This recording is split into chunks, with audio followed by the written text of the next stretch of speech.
Welcome back for section 4, where we're going to get in deep into that in-house manufacturing model by starting off with a definition of manufacturing planning and control.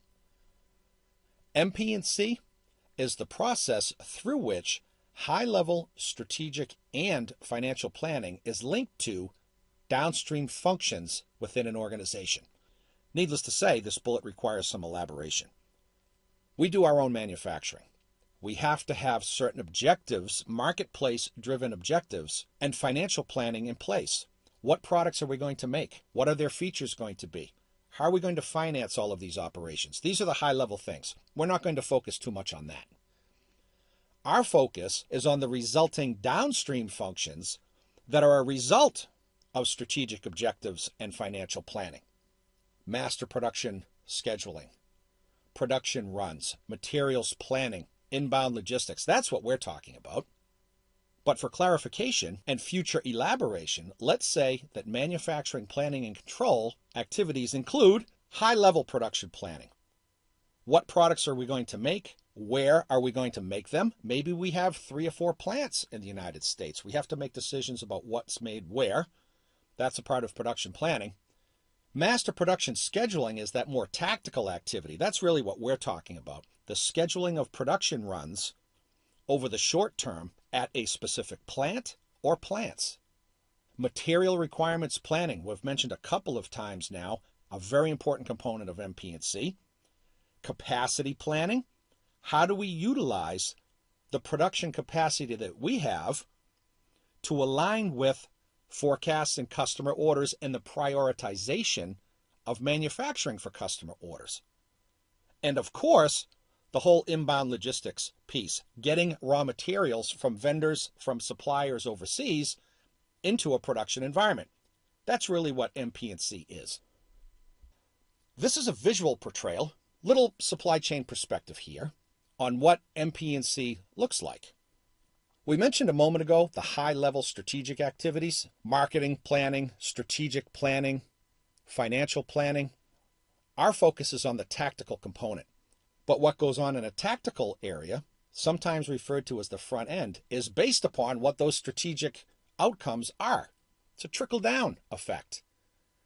To remain consistent with the themes we've been talking about, MP&C, tactically, that 1-year period, starts on the right-hand side with what?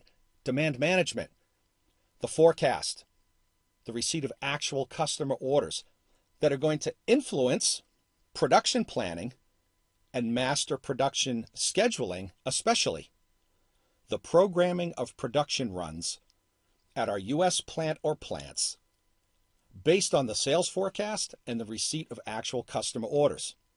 In order to engage in production, we need to account for what? Material requirements planning. The raw materials that we need, the quantities in which we need them, taking into consideration the cumulative lead time from the overseas suppliers that are selling us these raw materials. That's really the heart and soul of what we're getting at here in the realm of manufacturing planning and control. As an in-house manufacturer, we need to account for all of these things. Whereas in an outsourced environment, we certainly have to manage and participate in these activities, but based on the forecast and the actual orders we give our overseas manufacturers, they have to do these things. In this module, we're doing it because we're the manufacturer. Let's talk some more about the importance of forecasting to manufacturing planning and control. For in-house manufacturers, tactical MP&C begins with a forecast for all products.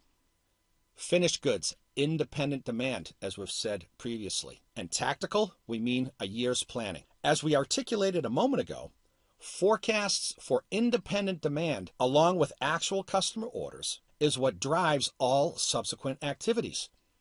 We have to have a base from which to work. That base is the forecast. If we don't have a forecast, and hopefully actual customer orders, how are we supposed to know what to schedule for production?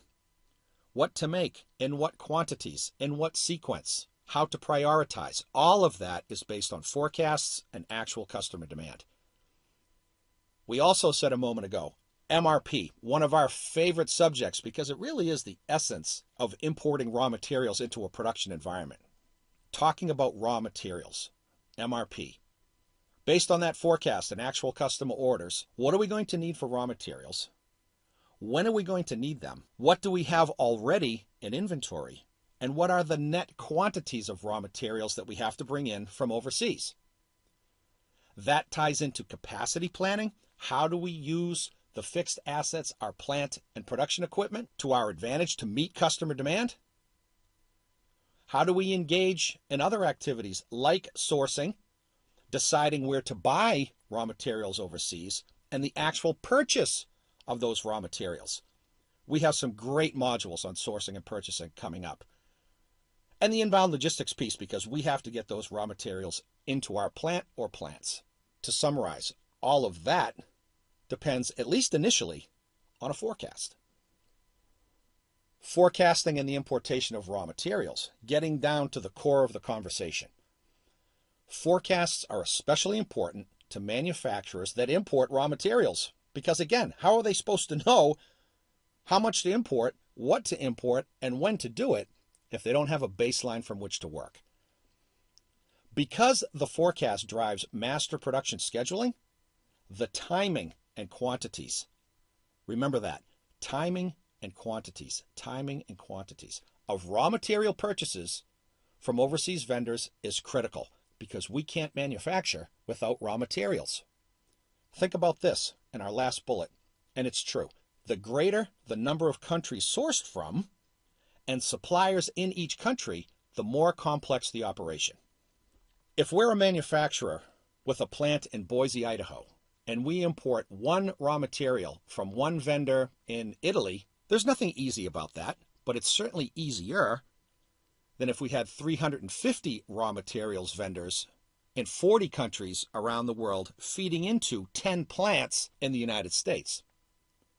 Extreme examples, but they help to illustrate just how complex the importation of raw materials can become.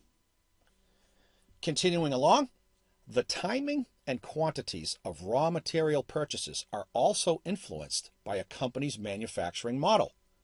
We're going to define each. Let's introduce them right now. Build to stock, build to order, and assemble to order. We're not going to elaborate on each right now because, as we said, the definitions are coming up.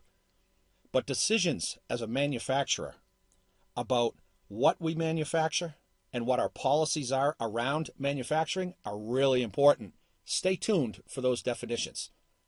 Each type of model has different requirements, advantages, and risks. Let's talk about build to stock right now. In this slide, we see that the title is In-House Manufacturing and Build to Stock Models. Very important implications, not only from a raw materials inventory perspective, but also from a finished goods perspective. Let's see why right now. In a build to stock model, manufacturers schedule master production scheduling, material requirements planning, and purchasing from a forecast, typically 12 months. Nothing dramatic there. However, as the name indicates, a build to stock model implies that goods are produced off of a forecast and then placed in finished goods inventory.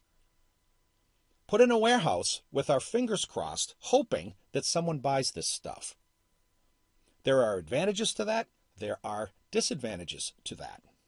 One advantage is that depending on the forecast quantities, this model offers greater economies of scale. Sure, let's produce like crazy, put the goods in a warehouse, and let's hope that a customer or customers buys this merchandise.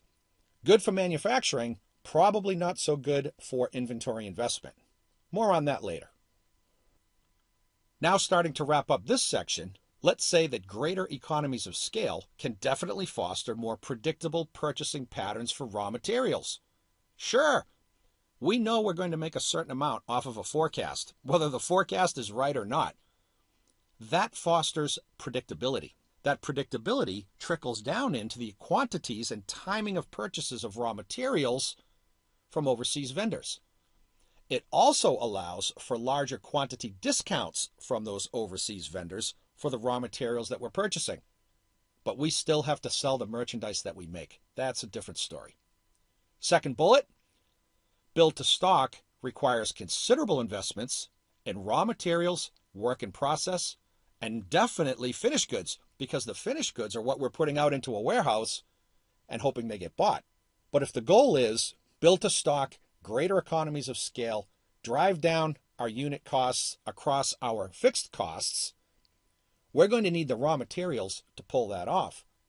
We're going to have production going on where production has begun, but it hasn't been finished yet. That's work in process, and that whole finished goods story.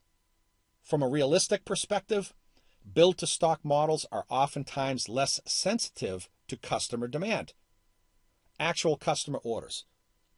And as difficult as it might be to envision, there are companies out there who prepare a forecast for a year, and regardless of what goes on in the marketplace, orders, lack of orders, etc., they stick to the forecast. They have lots of different reasons for doing that, depending on the outcome of the year may or may not be of benefit to the organization. That's the scoop on build-to-stock models. We're going to wrap up here, and when we come back, talk about in-house manufacturing in a build-to-order environment. Pretty interesting stuff. Get back as soon as you can.